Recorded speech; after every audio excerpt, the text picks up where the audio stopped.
ರೇ ಶ್ರೀನಿವಾಸ ಎಲ್ಲರಿಗೂ ವಂದನೆಗಳು. ಇವತ್ತು ಮಳೆ ಸ್ವಲ್ಪ ಕಮ್ಮಿ ಅದ, ಹೀಗಾಗಿ ರೈತರು ಬೆಳಗ್ಗೆನೆ ಬಂದು ತಮ್ಮ ಕೆಲಸ ಶುರು ಹಚ್ಕೊಂಡಾರ. ಇಷ್ಟು ಬ್ಯುಸಿ ಇರ್ತಾರೆ ಇವರು ಅಂದ್ರೆ ಊಟ ತಿಂಡಿ ನಿದ್ದೆ ಯಾವುದು ಲೆಕ್ಕ ಇಲ್ಲ ನೋಡ್ರಿ. ಯಾವುದ್ರದ್ದು ವಿಚಾರ ಮಾಡ್ದನ ದುಡಿತಾರೆ. ಅವರಷ್ಟು ದುಡಿತಾರ ಅಂತನ ನಾವೀಗ ಮಳೆಯಾಗ ಕುತ್ಕೊಂಡು ಬಿಸಿ ಬಿಸಿ ಅನ್ನ ಊಟ ಮಾಡ್ತೀವಿ. ರೈತರ ಶ್ರಮದಿಂದನ ಅದೆಲ್ಲ ಸಾಧ್ಯದ ನೋಡ್ರಿ. ನಮ್ಮೆಲ್ಲ ರೈತ ಬಾಂಧವರಿಗೆ, ಅನ್ನದಾತರಿಗೆ ನನ್ನ ಕೋಟಿ ಕೋಟಿ ನಮನಗಳು. ರೈತರ ಜಮೀನು ಹೆಂಗೆ ಯುಟಿಲೈಸ್ ಮಾಡ್ಕೊಳ್ತಾರಂದ್ರೆ ನೋಡ್ರಿ, ಇದು ನಮ್ಮ ಹೊಲದ್ದು ಕಾಲ್ ಹದಿ ಪಟ್ಟಿದು, ಇಲ್ಲೇ ಭತ್ತ ಬಿತ್ತಿದ್ರು. ಈಗ ಅದನ್ನು ತೆಗೆದು ತಮ್ಮ ಹೊಲದಾಗ ನಟ್ಟಿ ಹಚ್ಕೊಳ್ಳೋರು.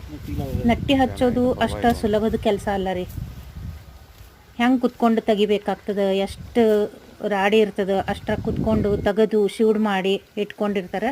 ಅದ್ರ ಮುಂದಿಂದು ನಾನು ವಿಡಿಯೋ ಇನ್ನೊಂದು ಮಾಡ್ತೀನಿ, ಆವಾಗ ನೀವು ನೋಡಬಹುದು. ಹೆಂಗೆ ಅನಿಸ್ತು ವಿಡಿಯೋ? Like, share, subscribe.